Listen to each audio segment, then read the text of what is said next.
आप हमें कौन से 3 आसन बताएंगी और उनसे क्या लाभ है? केवल मात्र 12 आसन करने से आप सीरियस से सीरियस, गंभीर से गंभीर बीमारी को दूर कर सकते हैं। और किस आसन को करने से पहले कौन सा आसन करना चाहिए या किस आसन को करने के बाद कौन सा आसन करना चाहिए, जब हम ये ध्यान रख करके आसन करते हैं तो हमें आसन का लाभ पूरा मिलता है। जिनको किसी भी तरह से फेफड़ों की प्रॉब्लम है, खांसी है, अस्थमा है, कफ है, कोल्ड है, अस्थमा की प्रॉब्लम के लिए भुजंग आसन बहुत अच्छा आसन है। बेसिकली अगर हमारी स्पाइन फ्लेक्सिबल रहती है तो हमारी हाइट 24 साल से लेकर के 30 साल तक भी आसानी से बढ़ सकती है। नमस्कार, D5 चैनल हिंदी देख रहे दर्शकों का मैं वंदना स्वागत करती हूँ। आज एक बार फिर हम जुड़े हुए हैं डॉक्टर विजाता आर्य जी से, जो कि हमें आसनों की सीरीज में आज 3 आसन करना बताएंगी। डॉक्टर विजाता आर्य, आपका बहुत बहुत स्वागत है हमारे इस प्रोग्राम में। नमस्ते वंदना जी। विजाता जी, आज आप हमें कौन से 3 आसन बताएंगी और उनसे क्या लाभ है, साथ में वो भी बताइएगा। जी बहुत अच्छा वंदना जी। लास्ट वीडियो में हमने 3 आसन बताए थे, आज फिर 3 आसन लेकर के हम आए हैं। केवल मात्र 12 आसन करने से आप सीरियस से सीरियस, गंभीर से गंभीर बीमारी को दूर कर सकते हैं। और ये 12 आसनों के अंदर ही बहुत सारे रोग हैं जो सारे कवर हो जाते हैं, लगभग लगभग सारे, डिप्रेशन से लेकर के थायराइड, शुगर, ओवरी की प्रॉब्लम, यूट्रस की प्रॉब्लम, डिप्रेशन की प्रॉब्लम, स्किन की प्रॉब्लम, पेन की प्रॉब्लम, ये 12 आसनों के अंदर ही कवर हो जाती है। आज हम उन 12 आसनों में से 3 आसनों का अभ्यास करेंगे। लगभग मोस्टली यूट्यूब चैनल पे जितने भी आसनों की वीडियो होती है उसके अंदर ये दिखाते हैं कि आप एक पर्टिकुलर रोग के लिए कौन से आसन कर सकते हैं, लेकिन किसी भी आसन का काउंटर पोज किए बिना उस आसन का बेनिफिट नहीं होता। और जो हम ये 12 आसन आपको बताते हैं इसमें हर आसन का काउंटर पोज होता है और किस आसन को करने से पहले कौन सा आसन करना चाहिए या किस आसन को करने के बाद कौन सा आसन करना चाहिए, जब हम ये ध्यान रख करके आसन करते हैं तो हमें आसन का लाभ पूरा मिलता है। जैसे हमने पहले वाली वीडियो में आसनों का अभ्यास एक के बाद दूसरा किया था, इसी तरह से इन आसनों का अभ्यास भी कौन सा पहले करना है आसन और किस आसन के बाद कौन सा आसन करने से उस आसन का ज्यादा लाभ होता है, ये हम जानेंगे। तो सबसे पहले आज हम आसन शुरू करेंगे भुजंग आसन। भुजंग आसन बच्चों की हाइट बढ़ाता है क्योंकि स्पाइन आपकी फ्लेक्सिबल हो जाती है। जिनको किसी भी तरह से फेफड़ों की प्रॉब्लम है, खांसी है, अस्थमा है, कफ है, कोल्ड है, अस्थमा की प्रॉब्लम के लिए भुजंग आसन बहुत अच्छा आसन है। बच्चों की हाइट बढ़ाता है, कमर दर्द को ठीक करता है, लेकिन सीवियर प्रॉब्लम है जिनको बैक की, स्लिप डिस्क की प्रॉब्लम है, वो इस आसन को ना करें। इसके अलावा भुजंग आसन आपके बढ़े हुए पेट को घटाता है और पेट में जितनी भी वायु बढ़ी हुई होती है उसको सारी को मुंह के द्वारा, नीचे अपान वायु के द्वारा बाहर निकाल देता है। एक आसन भुजंग आसन, अगर इसको कहें कि बहुत सारे रोगों में एक आसन लाभ देता है। आइए शुरू करते हैं भुजंग आसन। सबसे पहले पेट के बल लेट जाएंगे, प्रॉन पोस्चर।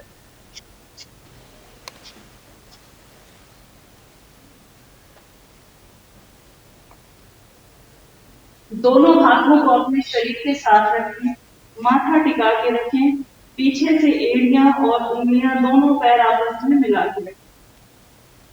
धीरे धीरे श्वास भरते हुए गर्दन को ऊपर उठाएंगे, आपकी कोहनियां टिकी रहेंगी और नजर छत की तरफ रहेगी। श्वास भरते हुए 30 सेकेंड तक यहाँ होल्ड करें। धीरे धीरे श्वास निकालते हुए माथा फिर से फर्श पे टिका देंगे।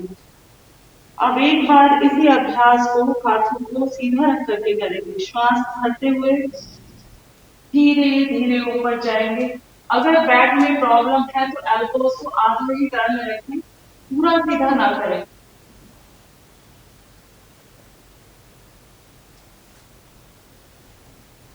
श्वास निकालते हुए धीरे धीरे वापस।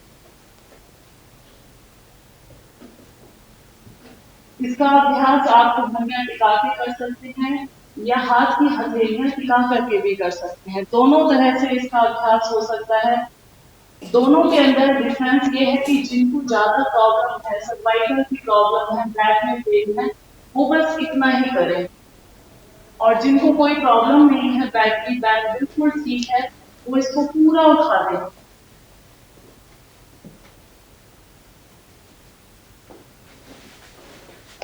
रिलैक्स। जब हम ऊपर जाते हैं तो श्वास को भरना है, जब हम नीचे आते हैं तो श्वास को खाली करना है। इससे आपके पेट के अंदर खिंचाव पूरा आएगा, आपका वक्ष स्थल पूरा फैलेगा, पूरी ऑक्सीजन फेफड़ों में मिलेगी।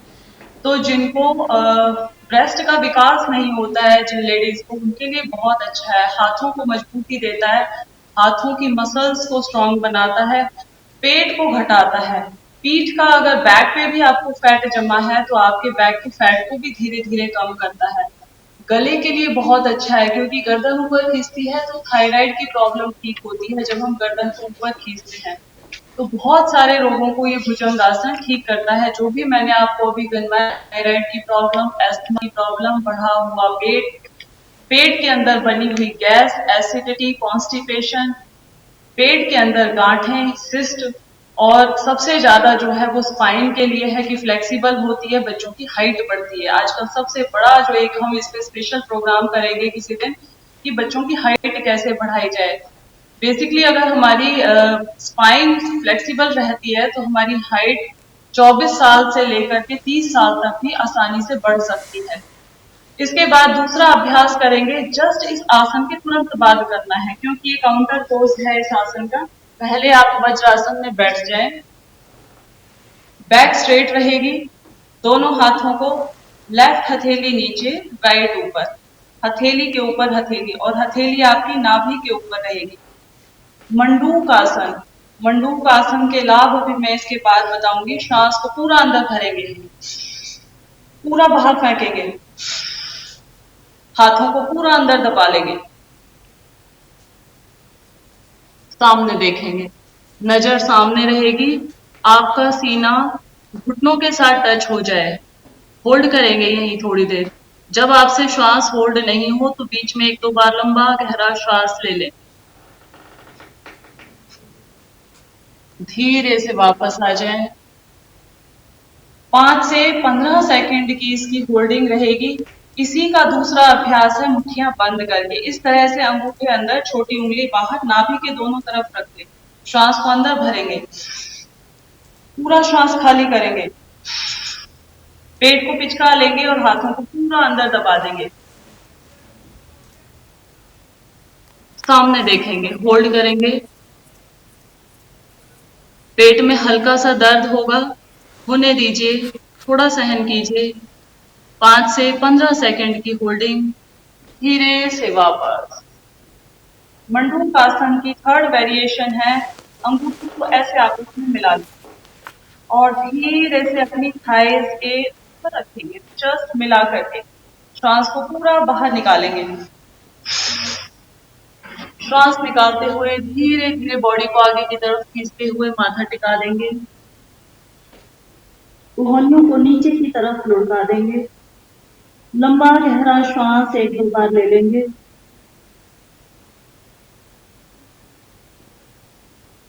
धीरे से वापस। ये एक राउंड पूरा हुआ 3 वेरिएशन में मंडूकासन का। इसके हर पोज को 3-3 बार करें। 3 बार पहले हथेलियां खोल करके, फिर मुट्ठियां बंद करके, उसके बाद अंगूठे मिला करके इस तरह से थाइस के ऊपर 3 बार किया, और उसके बाद अगेन 3-3 बार एक एक स्टेप को करना है, 5 से 15 सेकेंड की होल्डिंग के साथ। मंडूक आसन करने से बढ़ा हुआ पेट बहुत जल्दी से अंदर चला जाता है। सबको चाहिए आजकल की पतली कमर होनी चाहिए। इसके लिए मंडूक आसन डायबिटिक लोगों के लिए, जिनको डायबिटीज रहता है, बहुत अच्छा अभ्यास है, क्योंकि इससे पैनक्रियाज दबती है और हमारा इंसुलिन का स्राव अच्छा होता है, इंसुलिन बनना शुरू हो जाता है। डायबिटीज के लिए तो स्पेशल है ही, गैस्ट्रिक, एसिडिटी, कॉन्स्टिपेशन के लिए रामबाण इलाज है मंडूक आसन। जब हमने पहले शुरुआत में भुजंग आसन किया था, भुजंग आसन में हमने पैर को पीछे खींचा था, उसके बाद इसका काउंटर पोज विपरीत आसन जरूर करना चाहिए। मंडूक आसन को हमेशा भुजंग आसन के बाद ही करना चाहिए, क्योंकि भुजंग आसन में हमारी बैक पीछे की तरफ टर्न होती है और जब हम आगे मुड़ते हैं मंडूक आसन करने के लिए तो हमारे पेट की सारी मसल्स ज्यादा एक्टिवेट हो जाती हैं। पेनक्रियाज की प्रॉब्लम, डायबिटीज की प्रॉब्लम, गैस्ट्रिक की प्रॉब्लम, एसिडिटी, कॉन्स्टिपेशन, पेट के सारे रोगों के लिए, बढ़े हुए पेट के लिए आजकल सबसे ज्यादा मेजर प्रॉब्लम है पेट हमारा। मंडूक आसन करने से आपका पेट बिल्कुल ठीक रहेगा, कभी आपको पेट की समस्या होगी नहीं। और बाकी के आसन करवाने में और हमारी इस सीरीज में 12 आसन हम करवाएंगे, सिर्फ और सिर्फ 12 आसन। हर सीरीज में 3 आसन होंगे और ये 3 आसन ऐसे चमत्कारी होंगे कि किस आसन के बाद कौन सा आसन करना है ये जरूर आपको ध्यान देना है। भुजंग आसन के बाद जब हम मंडूक आसन करते हैं तो ज्यादा बेनिफिट होता है। अगर हम खाली बैठे हुए अकेला आपको मंडूक आसन करेंगे तो इसका बेनिफिट इतना ज्यादा नहीं होता है जितना भुजंग आसन के बाद मंडूक आसन करने से होता है।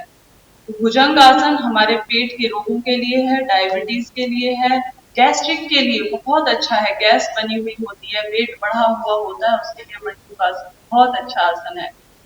मंडूक आसन के बाद जो आसन करने का है वो हमने एक बार पहले लास्ट वाली वीडियो में बताया था, लेकिन थोड़ा सा अभ्यास उसका अभी भी करेंगे। लेकिन नेक्स्ट आसन हमारा जानुशिर आसन है।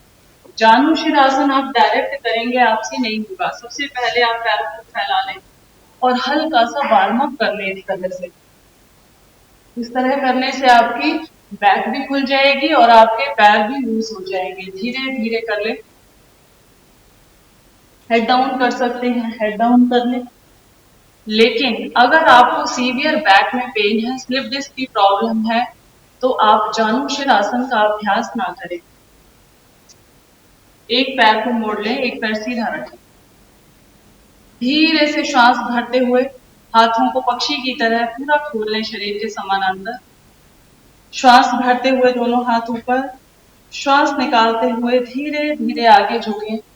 आगे झुकें, पैर का अंगूठा पकड़ लें और धीरे धीरे अपना पेट और चेस्ट पैर के साथ टच करें।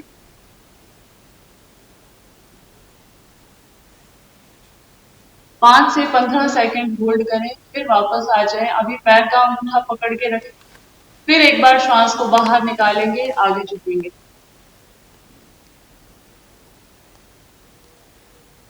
पांच से 15 सेकंड की होल्डिंग, फिर वापस। इसी तरह से लेग्स को चेंज कर लें। श्वास भरते हुए धीरे धीरे हाथों को ऊपर लेकर के जाएं। श्वास निकालते हुए धीरे धीरे आगे आएं। अगर आपको बैक में पेन हो, स्टार्टिंग में नहीं हो पाए, तो इतना ही करें। कुछ दिन करने के बाद जब धीरे धीरे बैक फ्लेक्सिबल हो जाएगी, आपके पैर धीरे धीरे फ्लेक्सिबल हो जाएंगे, तो पूरा आगे झुक जाए। धीरे से वापस श्वास भरते हुए रिलैक्स। जानुशिर आसन करने से वेरिकोज वेन्स की नसें 3 महीने रेगुलर प्रैक्टिस करने से पूरी तरह ठीक हो जाती हैं, सिर्फ ये जानुशिर आसन करने। जानुशिर आसन करने से आपके एड़ियों का दर्द, घुटनों का दर्द, पैरों का दर्द ठीक होता है।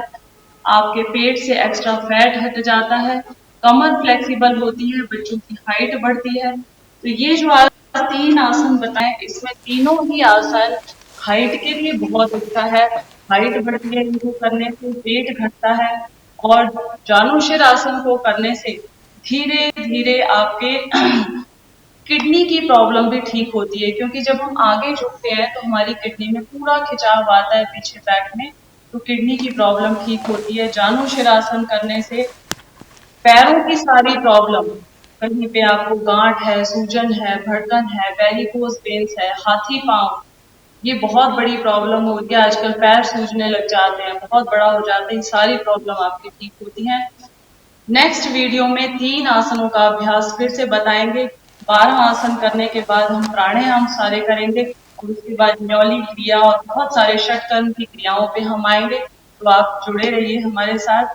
विजाता जी, जो आपने 3 आसन आज बताए हैं, उन्हें कितनी बार करना चाहिए, कितनी देर तक करना चाहिए? इससे पहले भी आपने पिछले एपिसोड में 3 आसन बताए थे, उन्हें भी कितनी बार और कितनी देर तक करना चाहिए? देखिए वंदना जी, स्टार्टिंग जब हम आसनों से करते हैं तो अभ्यास कम शुरुआत करें। पहले हफ्ते में आप एक एक आसन को 15 सेकंड से लेकर के 30 सेकंड तक होल्डिंग हो सकती है।